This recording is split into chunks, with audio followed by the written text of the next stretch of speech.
Top quality और consistent performance के लिए सिर्फ सिल्वर पंप नाम याद रखना। ಕನ್ನಂಬಾಡಿಗೆ ಮೊದಲು ಅಡಿಗಲ್ಲು ಹಾಕಿದ್ದು ಟಿಪ್ಪು.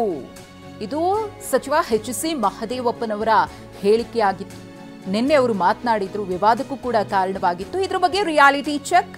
ಕೆಆರ್ಎಸ್ ಜಲಾಶಯದ ಹೆಬ್ಬಾಗಿಲಿನಲ್ಲಿ TV nine reality check. KRS dam ಹೆಬ್ಬಾಗಿಲಿನಲ್ಲಿದೆ 3 ಶಿಲಾಫಲಕ. ಟಿಪ್ಪು ಹೆಸರಿನಲ್ಲಿರುವಂತಹ 3 ಶಿಲಾಫಲಕ.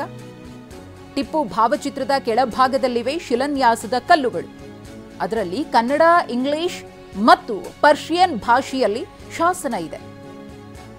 ಹಾಗಿದ್ರೆ ಅದರಲ್ಲಿ ಏನಂತ ಉಲ್ಲೇಖ ಆಗಿದೆ?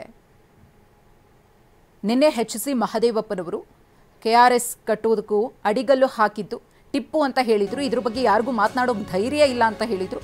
ನಂತರದಲ್ಲಿ ಸಾಕಷ್ಟು ಚರ್ಚೆಯಾಗಿತ್ತು ವಿಚಾರ. 1794ರಲ್ಲಿ ಡ್ಯಾಂಗೆ ಶಂಕುಸ್ಥಾಪನೆ ಅಂತ ಉಲ್ಲೇಖ ಆಗಿದೆ. ಮೋಹಿ ಡ್ಯಾಂ ಹೆಸರಿನಲ್ಲಿ ಅಣೆಕಟ್ಟನ್ನ ಕಟ್ಟುವುದಕ್ಕೆ ಪ್ಲಾನ್ ಆಗಿತ್ತು. ಡ್ಯಾಂ ಕಟ್ಟಲು ಟಿಪ್ಪುರಿಂದ ಮೊದಲು ಅಡಿಗಲ್ಲು ಎಂಬ ಬರಹ ಇದೆ. ಡ್ಯಾಂನ ಮೊದಲ ಇಂಜಿನಿಯರ್ ವಿಶ್ವೇಶ್ವರಯ್ಯ ಅಂತ ಉಲ್ಲೇಖವಾಗಿದೆ. 1910-11ರಲ್ಲಿ ಇಂಜಿನಿಯರ್ ಆಗಿದ್ರು ಸರ್ ಎಂ ವಿಶ್ವೇಶ್ವರಯ್ಯನವರು. ಇದರಿಂದ ಡ್ಯಾಂ ನಿರ್ಮಾಣದ ವಿಚಾರವಾಗಿ ಗೊಂದಲ. ಈಗಾಗಲೇ ಅದಕ್ಕೆ ಸಂಬಂಧಪಟ್ಟಂತೆ ಸಾಕ್ಷ್ಯಗಳು ಕೂಡ ಇದೆ ಅಂತ ಹೇಳಿ ಎಚ್.ಸಿ. ಮಹದೇವಪ್ಪನವರು ಹೇಳಿದ್ರು. ಈಗ ಈ ರೀತಿಯ ಒಂದಷ್ಟು ಕುರುಹುಗಳು ಪತ್ತೆಯಾಗಿರುವುದರಿಂದ ಇದು ಮತ್ತೊಂದಷ್ಟು ಇತಿಹಾಸವನ್ನ ಕೆದಕುವಂತಹ ವಿಚಾರಕ್ಕೆ ದಾರಿ ಮಾಡಿಕೊಡ್ತಾ ಇದೆ. ಇತಿಹಾಸ ತಜ್ಞರು ಕೂಡ ಇದ್ರ ಬಗ್ಗೆ ಚರ್ಚಿಸ್ತಾ ಇದ್ದಾರೆ. ಇತಿಹಾಸ ತಜ್ಞರಿಂದ ಡ್ಯಾಂ ಬಗ್ಗೆ ಹಲವು ವಿಚಾರಗಳು ಈಗಾಗಲೇ ಹೇಳಿದಂಗೆ ಪ್ರಸ್ತಾಪ ಆಗ್ತಾ ಇದೆ.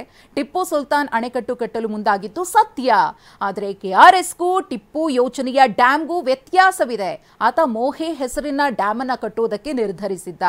ಕೆಆರ್ಎಸ್ ಹೆಬ್ಬಾಗಿಲಿಗೆ ಈ ಶಿಲಾಫಲಕ ಅಳವಡಿಸಿದ್ದು ನಾಲ್ವಡಿಯವರು.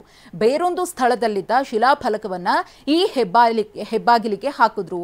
ಇದು ಮಹಾರಾಜರ ಉದಾರತೆ ಅಂತ ಹೇಳಿ ಇತಿಹಾಸ ತಜ್ಞರು ಈಗ ಎಚ್.ಸಿ. ಮಹದೇವಪ್ಪನವರು ಕೊಟ್ಟಂತಹ ಸ್ಟೇಟ್ಮೆಂಟ್ಗೆ ಸಂಬಂಧಪಟ್ಟಂತೆ ವಿಶ್ಲೇಷಣೆಯನ್ನ ಮಾಡ್ತಾ ಇದ್ದಾರೆ.